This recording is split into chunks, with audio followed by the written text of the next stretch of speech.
वंचित बहुजन आघाडी आणि महाविकास आघाडीच्या तारा सुरुवातीला जरी एकत्र छेडल्या गेल्या असल्या तरी नंतर त्या काही एकत्र रेझोनेट होऊ शकल्या नाहीत। वारंवार प्रयत्न करून सुद्धा महाविकास आघाडी आणि प्रकाश आंबेडकर यांचं समीकरण काही केल्या जुळताना दिसत नाहीये। दोघांमधल्या दुराव्याची अधिकृत घोषणा झालेली नसली तरी दोघांमधलं अंतर वाढतंय हे कुणालाही दिसेल। पण आता प्रश्न असा आहे की प्रकाश आंबेडकर आणि वंचितचा हा महाविकास आघाडीपासून असलेला दुरावा हा नेमका कुणाला फावणार, कुणाला त्याचा फटका बसणार?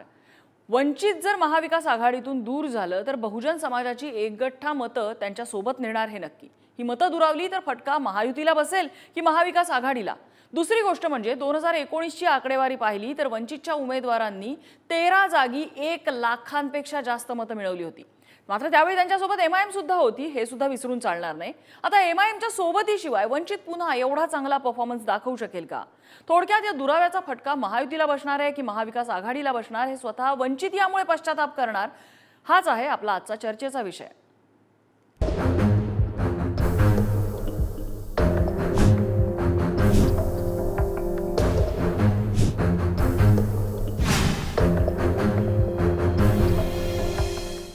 आणि याच संदर्भात आपल्यासोबत चर्चेत सहभागी होत आहेत वंचित बहुजन आघाडीचा राजकीय प्रवास ज्यांनी जवळून पाहिलेला आहे ते पत्रकार मिलिंद धुमाळ, भाजपचे प्रवक्ते गणेश हाके आपल्यासोबत असतील आणि काँग्रेसचे प्रवक्ते डॉक्टर राजू वाघमारे आहेत। आम्ही खरं तर वंचितला संपर्क केलेला होता, त्यांचा प्रवक्ता, अधिकृत प्रवक्ता सुद्धा इथे पाठवण्यासाठी, मात्र त्यांच्याकडून असं आम्हाला उत्तर आलेलं आहे की उद्या ते त्यांच्या पक्षाची अधिकृत भूमिका स्पष्ट करणार आहेत, त्यामुळे आज ते कोणताही प्रवक्ता आपल्या चर्चेमध्ये पाठवू शकणार नाहीत। मात्र त्यांचा अभ्यास असलेले धुमाळ सर आपल्यासोबत आहेत। मी सुरुवातीला धुमाळ सरांकडे जाते। धुमाळ सर, आत्ताचं जे काही वातावरण आहे, गेल्या काही दिवसांमधल्या घडलेल्या घडामोडी, त्यामध्ये वंचितकडनं काही आकडे समोर येत आहेत, आम्ही एवढ्या जागांची मागणी केली आहे, महाविकास आघाडीतून काही आकडे समोर येत आहेत की आम्ही एवढ्या जागा देणार, तर या सगळ्या चर्चांमध्ये अडताय कुठे? आणि वंचित जर समजा या घडीला दूर होते आणि तो दुरावा दिसतोय, आता ती दूर होत चाललेली आहे, हा दुरावा हा कुणाला भोवणार?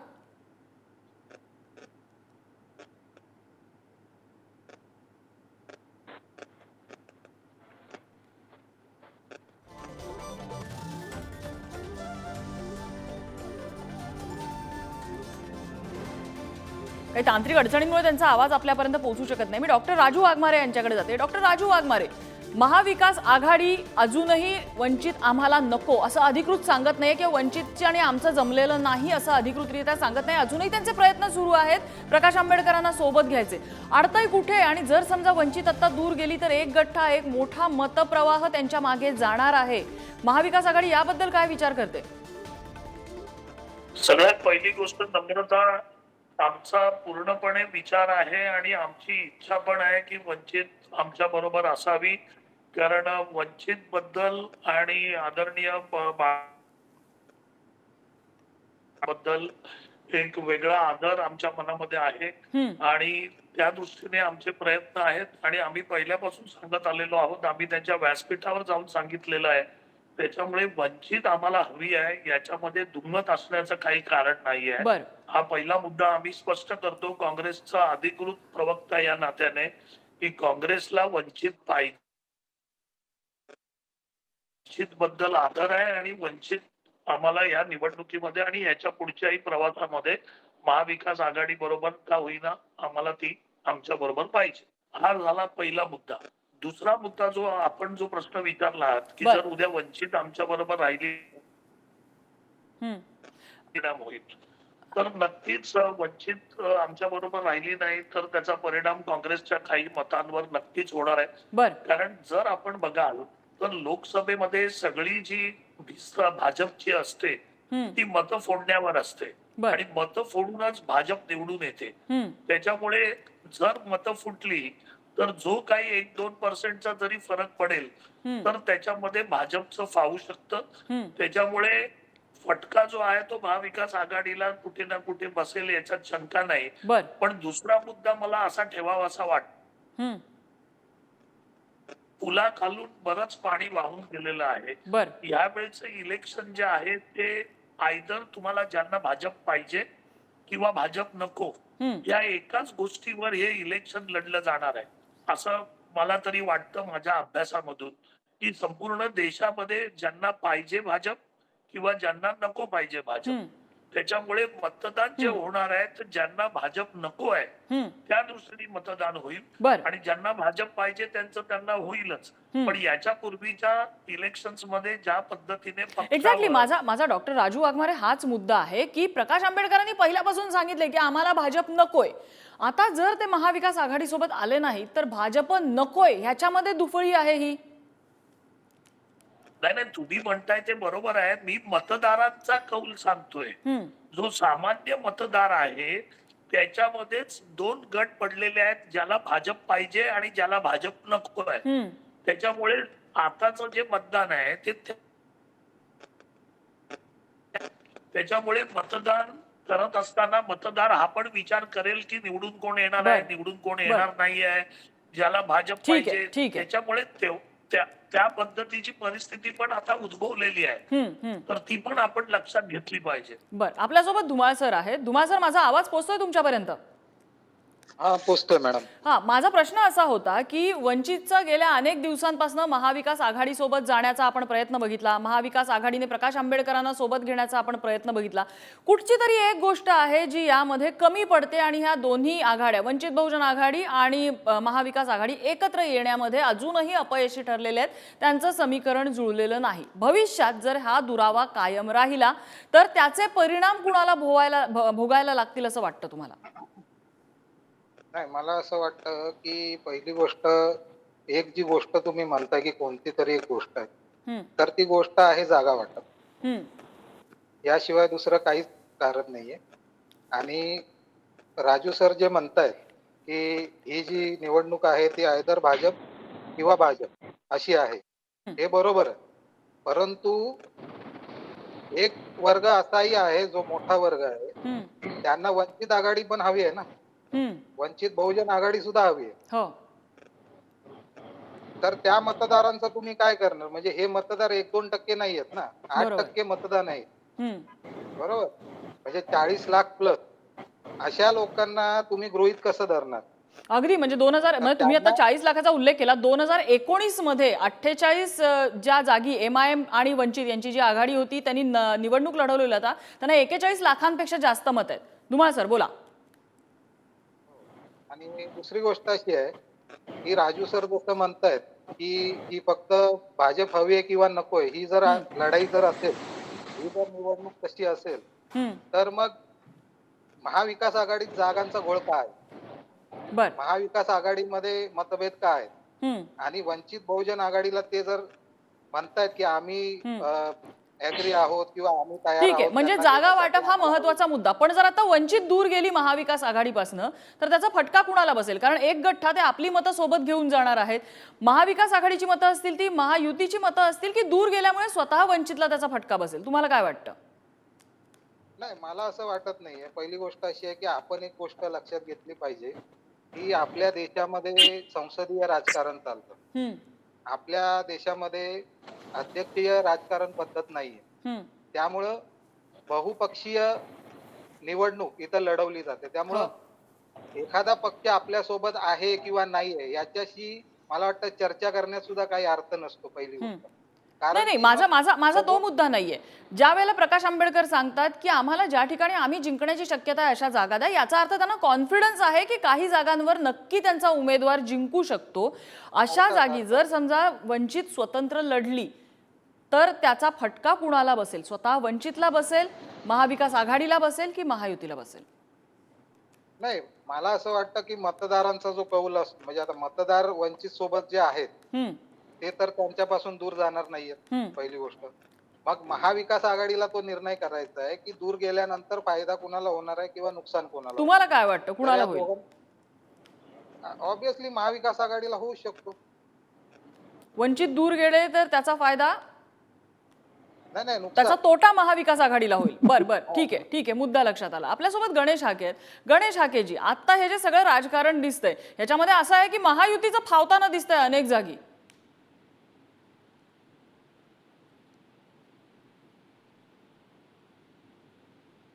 गणेश हाकेजी, माझा आवाज पोहोचतो आपल्यापर्यंत? तांत्रिक अडचणीमुळे त्यांच्यापर्यंत आवाज पोहोचत नाहीये. मी राजू वाघमारेंकडे जाते. राजू वाघमारेजी, धुळ्याची जागा आहे. दुसरी गोष्ट सोलापूरची जागा आहे.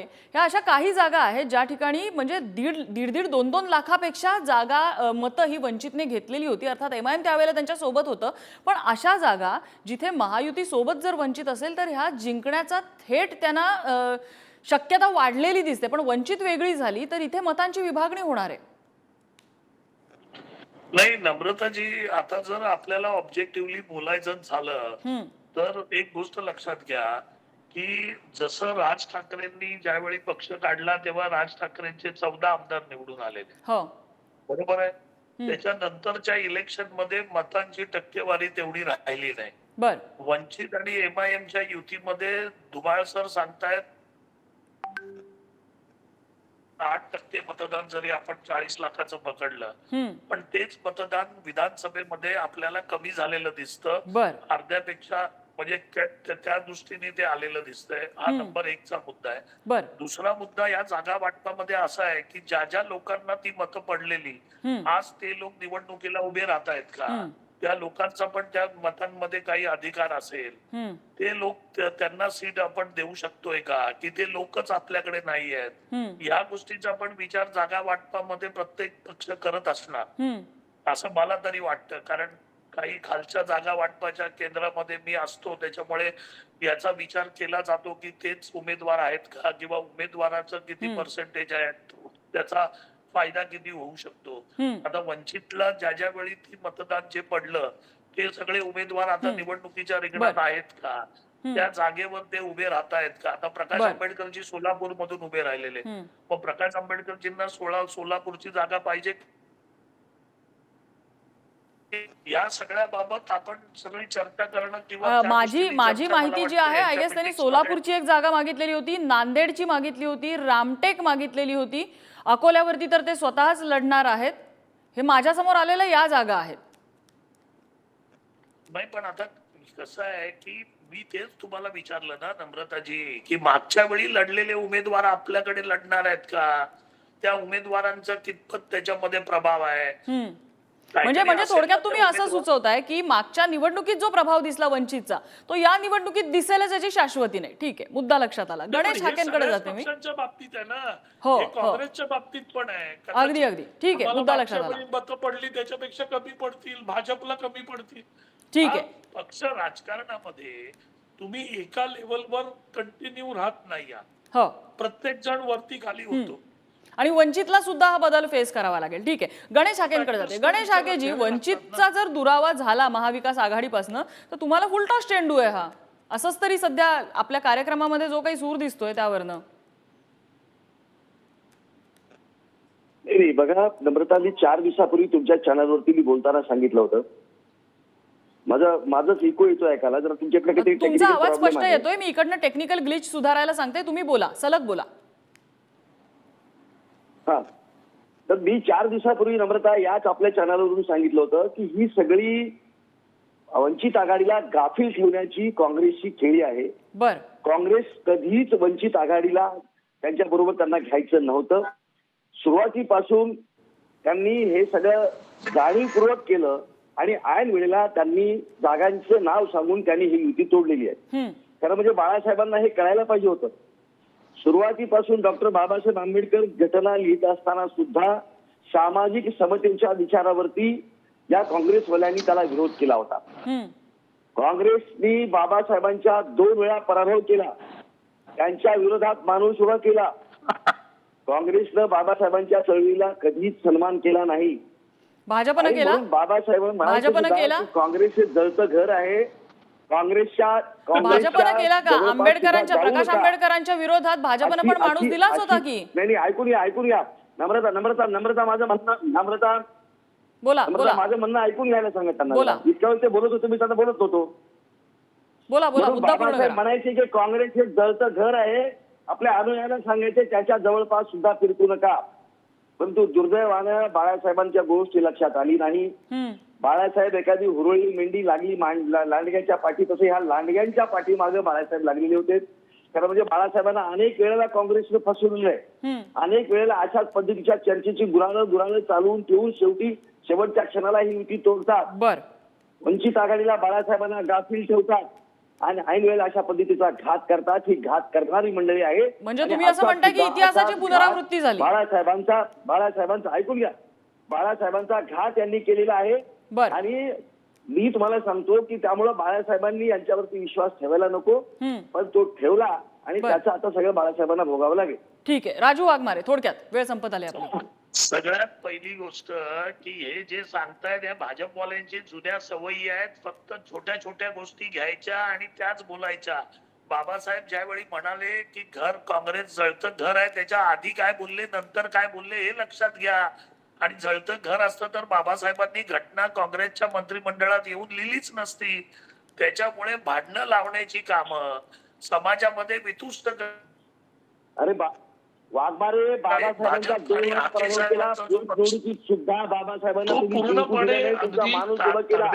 ही बाबासाहेबांच्या बद्दल तुमची भावना होती. गोष्टी करत असतात.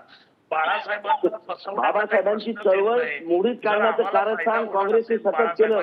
तुम्ही सुद्धा आज करता. तो विचार संपवण्याचं कारस्थान काँग्रेस करताय. काँग्रेसचा हा कुठेही उद्देश नाहीये. पहिली गोष्ट, महाविकास आघाडीमध्ये सुरुवातीपासून बाळासाहेबांची युती केलेली उद्धव ठाकरेंबरोबर काँग्रेस त्या पद्धतीच्या गोष्टी केल्या नाहीत. काँग्रेसने कुठे जागा वाटपाच्या बाबतीत कसा विरोध केलेला नाहीये. त्याच्यामुळे काँग्रेसची भूमिका या बाबतीत सकारात्मक राहिलेली आहे. आम्ही त्या बाबतीत कुठेही इंटरफेअर केलेला नाही.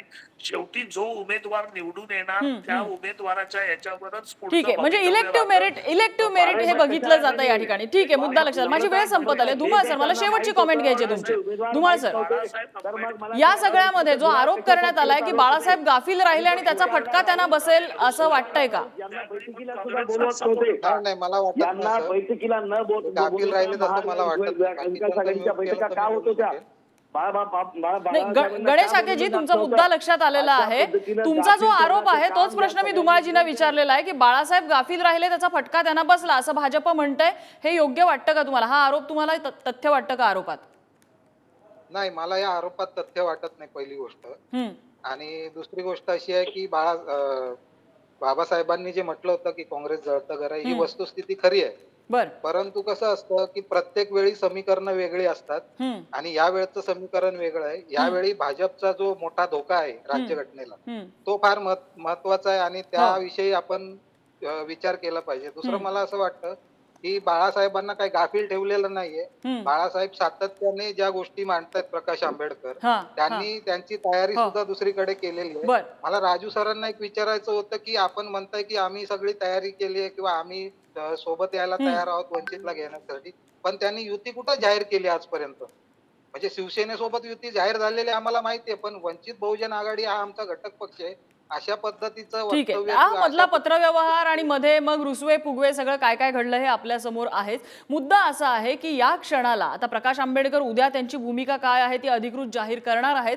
ते महाविकास आघाडी सोबत असतील तर गणित सगळं आगामी निवडणुकीतलं चित्र हे वेगळं बघायला मिळू शकतं. पण जर ते महाविकास आघाडी सोबत नसतील तर त्याचा फटका हा महाविकास आघाडीला बसणार की स्वतः प्रकाश आंबेडकरांना याचा फटका बसणार, हे येत्या निवडणुकीपर्यंत आपल्याला वाट पाहावी लागेल हे चित्र स्पष्ट होण्यासाठी. मात्र सध्या या चर्चेसाठी आपल्याला आपल्या तीनही मान्यवरांनी वेळ दिला. डॉक्टर राजू वाघमारे, गणेश हाके आणि धुमाळ सर आपल्यासोबत होते. तिघांचेही आभार. चर्चेचा आजचा धुरळा इथेच शमलेला आहे. उद्या पुन्हा एकदा भेटणार आहोत नवीन विषयाचं. पाहत रहा पुढारी न्यूज.